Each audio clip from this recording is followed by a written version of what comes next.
तर विलेपार्लेच्या मठात आहोत आपण आणि इथले गुरुजी आहेत आपल्यासोबत, रवी गुरुजी.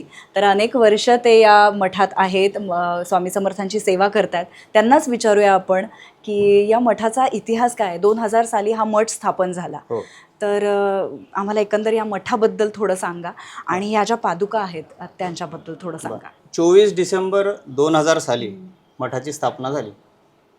स्थापना झाल्यानंतर 7 जून 2001 साली आपले विश्वस्त मंडळ इथे दिलेलं आहे.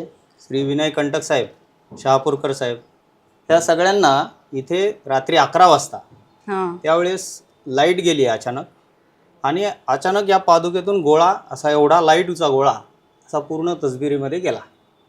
तर ह्या ज्या पादुका आहेत ह्या इकडे मी दाखवू शकतो तुम्हाला.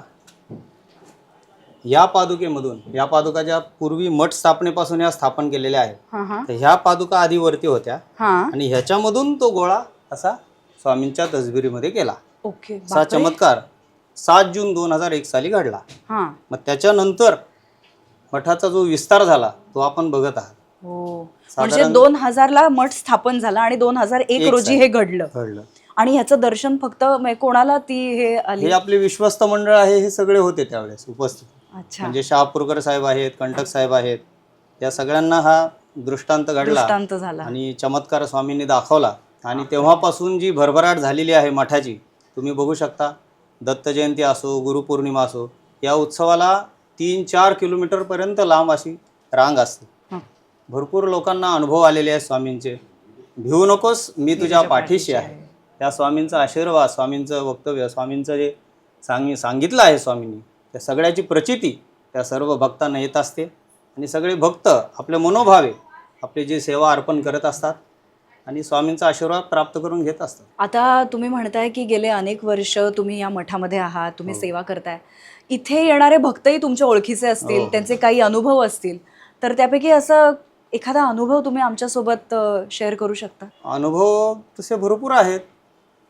कोणाला संतती नसेल तर त्यांनी स्वामींना प्रार्थना केलेलं असतं, साकडं घातलेलं असतं की आम्हाला संतती होऊ द्या, 11 नारळाचं तोरण अर्पण करू. स्वामींच्या आशीर्वादाने संतती प्राप्त होती.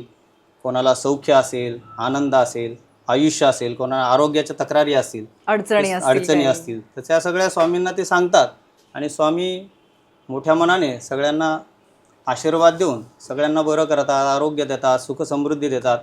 स्वामींची प्रती सगळ्यांनाच आलेली आहे. खरं आहे. आणि म्हणूनच आपण आपसूक आपली पावलं इथे वळतात. आपण दर गुरुवारी ही इतकी गर्दी असते आणि अदरवाईज पण गर्दी असते. हो, भयंकर गर्दी असते, भरपूर गर्दी असते नवरात्रामध्ये. आणि इथे शांतादुर्गेची पण स्थापना केलेली आहे. म्हणजे ज्यावेळेस मठ स्थापन झाला त्यावेळेस कंटक साहेब जे आहेत आपले ट्रस्टी, तर त्यांनी शांतादुर्गेची पण स्थापना केलेली आहे इथे. त्यांची पण प्रचिती भरपूर जणांना येत असते. शुक्रवारी देवीचा अभिषेक असतो. पंचमीला देवीवरती अभिषेक करतात. कुंकुमार्चन असतं. नवरात्रामध्ये नवचंडी याग असतो, दत्तयाग असतो. विविध कार्यक्रम मठामध्ये सुरूच असतात. लघुरुद्र असतात. लोकांना प्रचिती पण येते त्याची.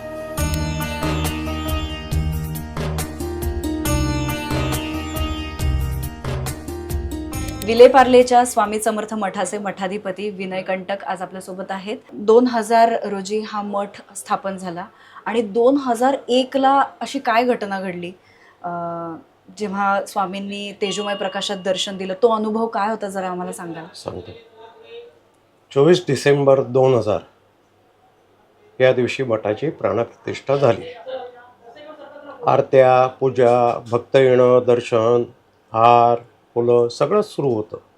माझ्या मनामध्ये एक खंत होती की महाराज आले का, महाराज आले का. तर 7 जून 2001 ला रात्री 11 वाजता या मठाच्या आजूबाजूच्या तिन्ही फेज म्हणजे तिन्ही लाईट्स गायब झाले. प्रचंड काळोखामध्ये आमचं लक्ष स्वामींकडे वेधलं गेलं. त्यावेळेला मी फक्त एवढंच बोललो की स्वामी किती बघा गोव्याच्या गाभाऱ्यासारखे दिसतात. गोव्यामध्ये त्यावेळेला समयांच्या प्रकाशामध्ये देव दिसायचा, तसंच दृश्य इकडे होतं. आमचं लक्ष स्वामींकडे गेल्या गेल्या पादुकांमधनं एक 2 ते 2.5 फुटाचा भगव्या रंगाचा अत्यंत तेजोमय असा प्रकाश गोल निर्माण झाला आणि तो तसबरीमध्ये, स्वामींच्या तसबरीमध्ये गेला. त्यावेळेला ब्लॅक अँड व्हाईट छायाचित्र होतं. आता शेखर साने यांनी आम्हाला जे मठाला जे चित्र दिलेलं आहे स्वामींचं पेंटिंग, ते आता आपल्याला सर्व भक्तांना दिसतंय. पण हा तेजोगोल ज्या चित्रात गेलेला होता ते ब्लॅक अँड व्हाईट अजूनही पाठी आम्ही ठेवलेला आहे. ह्याचाच अर्थ की माझा संकल्प जो होता की महाराज तुम्ही येताय का, महाराज तुम्ही आले का, महाराज तुम्ही सत्ता ग्रहण केली का, महाराज तुम्ही आता मठाची सगळं भक्तांसाठी, तर महाराजांनी तो होकार दिलेला होता आणि आमचा संकल्प महाराजांनी पूर्ण केलेला त्या होता. दिवशी ते ही ती कन्फर्मेशन. घटना होती.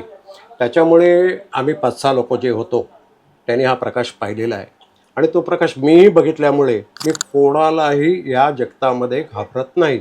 कुठच्याही संकटाला मी भीत नाही. संकट जरी आलं पहिल्यांदा स्वामींना हाक मारतो, स्वामी काय करायचं आहे. स्वामी मार्गदर्शन करतात आणि त्या संकटातून अडचणीतून स्वामी आम्हाला मोकळं करतात. परंतु भक्तांच्या बाबतीमध्ये मी थोडीशी एक त्यांची जी काय परीक्षण केलेलं आहे त्याच्यामध्ये असं आहे की जवळजवळ 95% भक्तांचं स्वामींवरती 100% श्रद्धा, दृढ श्रद्धा नाही. त्यांना कधी कधी शंका येते की स्वामी आहेत का. त्याच्यासाठी ते निशंक होई रे मना, निर्भय होई रे मना, हे जे स्वामींचं श्लोक आहे, आपल्या काय म्हणतात ते स्तोत्र आहे, ते लोकांनी म्हणावं, पुन्हा पुन्हा म्हणावं आणि त्याच्यातून स्वामींची प्रचिती घ्यावी. स्वामी आहेत, 100% नाही, 1000% स्वामी आहेत. स्वामी आपल्यावर लक्ष ठेवून आहेत आणि स्वामी आपल्यातर्फे त्यांचं कार्य करून घेत आहेत.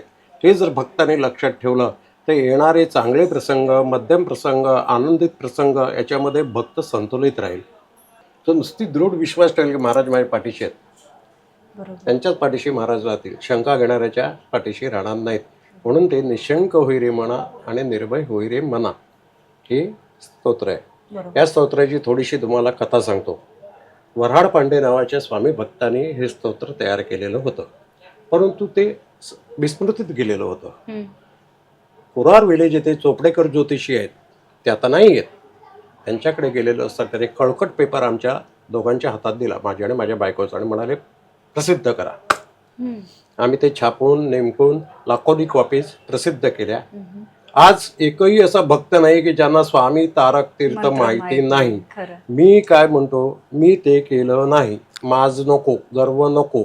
महाराजांनी त्यांच्या प्रोग्रामच्या अनुसार हे स्तोत्र वऱ्हाड पांड्याने लिहिलेलं प्रसिद्ध करून घेतलं आणि त्याच्यासाठी फक्त त्यांनी आमचा उपयोग करून घेतला.